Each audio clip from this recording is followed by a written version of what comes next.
Y'all, let me tell you, the other day, I literally spazzed out, okay? What do the kids call it? When you crash out, spaz out? I had a spaz out moment. And I was pretty ashamed of myself for it. And I wasn't really happy about it. But I figured out through that moment that it was actually a benefit for me to spaz out. Now, if you want to hear this story and understand why spazzing out, crashing out, losing yours can be a benefit to you, you're going to have to stay tuned. But I'm letting you know that those crash out moments can actually be something positive for you in your life, but it's only going to be that way if you look at it the way that I'm telling you to look at it, okay? Now, always go with what you know, but if you want to keep watching, be sure to like and subscribe to continue to catch the vibe, okay? And we're going to get into it. Now, how this started was I was basically allowing my kids to go with their dad, my ex-husband, right? And, you know, we have our disagreements here and there, but I'm the type of mom, wow, that looks crazy. The sun is reflecting off the clouds in the sunset, and it looks real pink and purple and magenta. But no, I'm the type of mom who is not going to take it personally if my kids want to spend time with their dad, even though he doesn't support me the way that he should. And I don't think it's his job to support me, but it is his job to make sure he maintains the same type of lifestyle for me that I had when I was married, so that his kids can have what it is that they need, right? It is his job to make sure his kids are taken care of, right? So even though I'm able to do for myself and do things on my own, it doesn't relinquish him of his responsibility. However, even if he doesn't take care of that responsibility, I don't hold it against my kids for him not doing what he's supposed to do. I don't keep them from him. I don't stop them from going over there to see him. I don't stop them from calling him on the phone or from him calling them on the phone. But there are certain boundaries that I set in place for their safety and for their protection. And one of those boundaries was broken the other day. And long story short, my ex-husband got these tablets for my kids a few weeks ago. Now, he didn't get tablets for all three of them. He only got tablets for two of them, right? And before you guys go and say, oh, well, one of your kids ain't really his. You're right. One of my kids is not his. But he actually brought a tablet for my youngest son. And he's been taking care of my youngest son, quote unquote, for as long as my youngest son can remember. So basically what ended up happening was that when my baby was very young, he used to hear his brothers call their dad, and he just repeated what he heard. So he couldn't differentiate between the fact that he had a different dad than they did, okay? So foggy out here. But basically, all this time goes by or whatever, and we're where we are. And he thinks that that's his dad, and my older two sons know that that's their dad, and they spend time with each other and do different things. Usually, the extent of his undermining of my parenting will be a situation where my kids are mad at me for disciplining them, and they'll go to him and he'll pacify them and baby them and things like that, right? That's usually the extent of it. But there are times where maybe he might take them to the movies when they have been being a little rambunctious, and do things for them or buy them things that I just feel like he doesn't talk to me about or they don't really need. But you know what? At the end of the day, it would stress me out more to nitpick about the situation. But the last 2 weeks, a few weeks ago, right, he got them some tablets that I didn't know that he was going to buy. Not only did he buy them tablets and he didn't talk to me about it, he didn't even run it past me. He doesn't have to get permission. But at the end of the day, we're supposed to be co-parenting, and we're supposed to have cohesion when it comes to the rules that we set and the things that we do when it comes to raising our kids. But he didn't talk to me at all about these tablets. In reality, what he was trying to do was just do things to spoil them. He's very manipulative. And if we really got into it and went down deeply into the situation, and you guys knew everything that went on, you would understand the ways that he is using sociopathic and narcissistic traits to turn them against each other, turn them against me, and triangulate all of us so that he can continue to feed off of us and get attention. You can say what you want. I don't like the overuse of the word narcissist either, but that's what he's doing, okay? So he gets them these tablets, and I'm sitting here trying to be a little bit like supportive, like, yay, like, cool. Oh, wow, y'all got tablets, cool. And then it dawned on me, like, hold on. I wasn't going to say anything about it. I was just like, you know what? This is a time where you got to be the bigger person. You got to be the bigger person, Casey, and you got to let it go. Because even though this man does not pay child support regularly and purposefully for years has withheld child support to try to undermine you financially and put you in a position of poverty, and even though he owes you tens of thousands of dollars in that child support, be the bigger person, because whatever he's getting for your kids is not about you. It's about them, right? So I was trying to be all excited for them, and I was trying to support them. But then it dawned on me, like, hold on. They have tablets. So if they connect to my Wi-Fi, they got access to the internet. Okay, now, hold on. Because what are we looking at on the internet? What are we getting into on these tablets? What type of apps are on these tablets? And knowing him, it's not a dig. He just don't pay attention to that type of stuff. He don't care. He doesn't care about that type of stuff. So I'm like, okay, well, being as these are my kids and it's my job and my responsibility to set them up for success and protect them as best as I can, I have to care, right? Which tends to make me always look like the bad guy.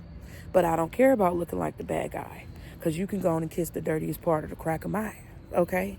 I'm going to protect my kids. So I looked and I said, okay, y'all, let me see the tablets real quick, because I just want to check and make sure everything is appropriate for you guys. And they're not stupid. They understand. My two oldest sons have iPhones. They have parental controls on their iPhones. I know when they request extra time on apps. I know what apps that they download. And basically, they have, regulations that I stick by so that they're not doing something that they're not supposed to do. So I look at the parental controls. He ain't set up not one parental control. He has not put any type of time restraints or screen time limits on the tablet. And it's just loose and open like a pair of legs on the weekend. And I had a problem with that, because I did not want my children to be in a situation where they were being vulnerable or put in a vulnerable position because of the fact that he did not do his due diligence with the parental controls or the securities on that tablet. So I called him, and I didn't say anything about the tablets up until this point, but I called him and I went ahead and had a conversation, which is, it was a little chewy.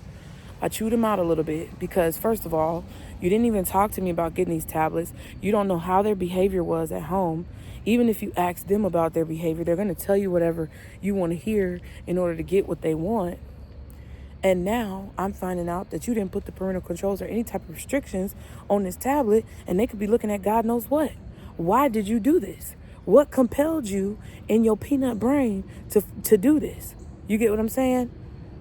Well, I didn't think it was no big deal, and I still got to get another tablet for one of my sons, the other son who didn't get one.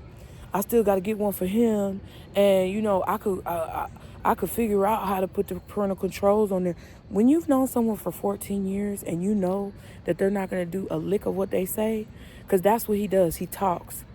He talks about what he's going to do and doesn't do it. So whenever it comes down to something that I ask him to do or something that he needs to do, even when it comes to actually getting a job to be able to support his kids, he's just like the Resilient Jenkins deadbeat couch monkey hopping man that's in her house. He don't want to work a W-2 because he know that I'm going to get every bit of that check. that he owes me for all these years that he hasn't been doing what he's supposed to do. So he takes the time to do the things that he wants to do that's going to benefit him. And the only reason why he shows any type of, pure affection for his children, or he shows any type of attention towards his children, is to try to boost himself up and bolster his own reputation with them and with people around him, so that he can continue to receive attention and make it seem like he's doing what he's supposed to do, and further kind of like draw me and them apart.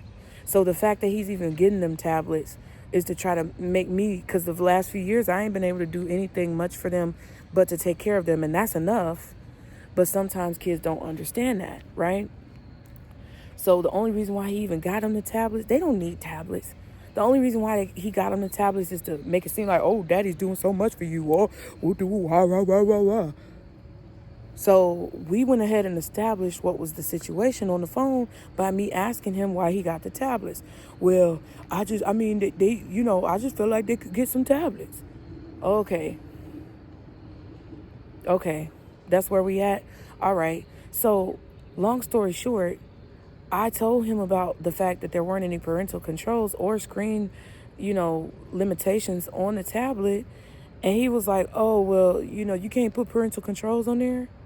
Talking about me doing it. And then he said, oh, well, I could figure out how to do it and give it back to him. No. Because until you get all three of them a tablet, and they can all use a tablet, and until you can confirm to me that there are parental controls on there, they're not going to get the tablet. And furthermore, with my son being almost 6'2", growing out of shoes like a weed, they can use shoes. He only got 2 pairs of shoes.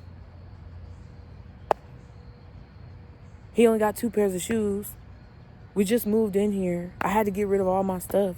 You could be buying beds. You could be buying mattresses. You could be buying, because the mattresses that they have and the box springs that they have and the beds that they have are from years ago that I bought when we were married. But you think a tablet is a priority.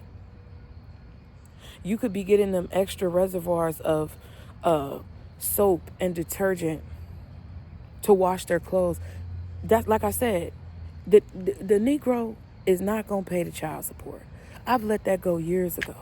It's irritating, and the fact that it's a reality isn't going to change, but I've let that go to the point where I'm like, okay, if you're going to do something that's beneficial to them. Stop buying them meaningless toys. Stop buying them meaningless electronics that they don't need, and give them something that they actually need. My son wants to start getting into his YouTube channel again. He wants to start doing videos where he draws because he's a good artist. You could get him pencils and colored pencils and something that could actually enrich him other than, a tablet or something that's going to rot his fucking brain, right? But see, that's what I'm talking about. That's the type of stuff that I've had to think about for 14 years and not have any support from him with. I'm constantly fighting a battle against the negativity that he's implanting within them, and while I'm consistently trying to implant some type of resilience and intelligence. So when you talk about having entity attachments, and when I talk about the womb, which none of y'all watch that womb video, go watch the womb video and how important your womb is. Because that's what I talk about when I'm talking about succubuses and entity attachments and karmic relationships. And that's how they dig in. Because the devil works through them while God works through you to put the light of God in your children and maintain the light of God in your children. You constantly have to combat the demonic energy that's coming from that other parent if you're not careful about where you plant seeds or where seeds are planted within you. But that's all right. Because I continue to persevere, and I will always persevere. However, I crashed out. And I crashed out this weekend because this weekend I found out, after telling him that they can't have the tablets and to take the tablets back, right? figure out what you're going to do with them, because you should have opened your mouth and communicated. And there's so many times where I've said to communicate and he just chooses not to do it because he wants to be spiteful and vindictive. So take the fucking tablets back, because they're not going to have it. I don't care. Y'all can call me spiteful. Y'all can call me petty. I don't care. That's some of y'all's problem now, is that you always take assertiveness and some type of common sense as being petty. Okay? But I said take the tablets back. Fast forward to this weekend. Because I am the diligent parent that I am, whenever my sons log into their email from a new account or from a new device, I see when they logged in and on what device they logged in on. So I get an email on Friday after they've been over his house for about 30 minutes. He just came to pick them up, where my oldest son is logging into his email from a tablet. It's just, you couldn't write more riveting drama. Real life gives you all the drama you need. So I went ahead and politely called my middle son, and I asked him, is your brother on the tablet? Where's your brother? Oh, him and my youngest son, my oldest son and my youngest son were in the room with their dad. So it's not like my oldest son got the tablet behind his dad's back. It's not like that. Their dad was in the room when he was using the tablet, which therefore further confirms the vindictiveness and the parental, disciplinary undermining that he goes to do, the extent that he goes to do that, right? So he tells me that they're in the room on the tablet. So I tell him, put me on speakerphone, because everybody knows what I said, right? And he doesn't care about them getting in trouble with me. He wants me to get upset with them and discipline them so he can look like the good guy, and therefore create a rift of hatred between me and them, because they see me as the person who's always disciplining them and taking things away from them, so that it doesn't fall back on him, therefore causing my children to hate me, which has reared its ugly head several times. And it's so sad, because no matter if you have any type of child, daughter or son, they crave and desire and want a mother's love, because we all do. Okay? Oh, the kitty, because the truck is coming. They're my neighbors, y'all. Oh, and a little tea on my neighbors, y'all. Ooh. Listen, let me just tell you, everybody be having their little things going on, okay? But yeah, so I told my middle son to put me on speakerphone, and I went ahead and let everybody know. First of all, I told him, I'm sick of you playing in my fucking face. You're done playing in my fucking face. And you're done making me look like the bad guy when you consistently undermine my parenting. I'm tired of this, and I'm not dealing with it anymore. And you know exactly what you're doing, so there's no argument about it. Bring my kids back to the house. And he kept you tripping. You do too much. You always doing too much all the time. You always jealous and making it seem like they can't have nothing that I give them and da-da-da-da-da. But he knows what he's doing, and he's trying to make me seem bitter. And you can say whatever you want. If you feel like I'm bitter, cool. Go off in the comments. I don't really give a fuck. But I know I'm protecting my kids from a demonic entity and force within this person. You can't tell me that a family that's rife with poverty and has never had anything or been able to keep anything in their life have good intentions. It's negative. So he went off and did all I said, hey, you bring them back. And you better hope that when you bring them back, I don't whoop your ass. You better hope that I don't whoop your ass. Oh, well, you can come and get them then. Nope, I'm not coming to get nobody. You bring my kids back, or else I'm calling the police. And I'm going to let you know that that's not going to be good for you, because he's already not supposed to have any violent contact with me. So therefore, that's another confirmation of why he plays these mental and emotional games. Is because he can't punch me in the face. He can't put his hands around my throat and choke me like he used to. So he went ahead and brought him back and pulled off real fast. And this is the thing. I'm always the one left to pick up the pieces. I'm always the one left to... And I spazzed out. I cussed him out. I told my kids to go get ready, and then I went ahead and proceeded to cuss him out. Because he deserves to get cut. He deserves nothing more than the dirt under my feet. And I said it. And whoever has a problem with it can have a problem with it. But if you choose to put your own pride and ego over the safety and well-being of your kids, you do not deserve to have those kids. And you do not deserve to have any type of authority in those kids' life or that other parent's life. And I don't care if you're a man or a woman or non-gender exclusive. That's just the reality of the situation. If you're going to put your own selfish desires over the well-being of your children. And then he confirmed that he still didn't put the parental controls on there. Oh, well, Jeremiah's phone was dead, so I was trying to give him something. No. Jeremiah knows his phone is dead because he left his charger at his locker at school. That's on him. That's his responsibility to make sure that he bring his stuff home. Listen, at the end of the day, I spazzed out and I crashed out. But this is the reason why I say sometimes spazzing out and crashing out is good. But you have to understand the caveat, so you can't skip through this or else you're going to fuck yourself up. And it's not going to be my responsibility. Okay? I feel that when you crash out and you spaz out, people may look at you crazy. People may judge you. People may talk about you in a negative light. People may try to make it seem like you done lost your mind or that you don't know what you're doing and that you just are some irate, insane person. But in reality, a crash out or a spaz out is the biggest sign that you yourself are ready to evolve. It's the biggest sign that you yourself are ready for change. It's the biggest sign that you yourself are done playing the silly games and winning the silly prizes.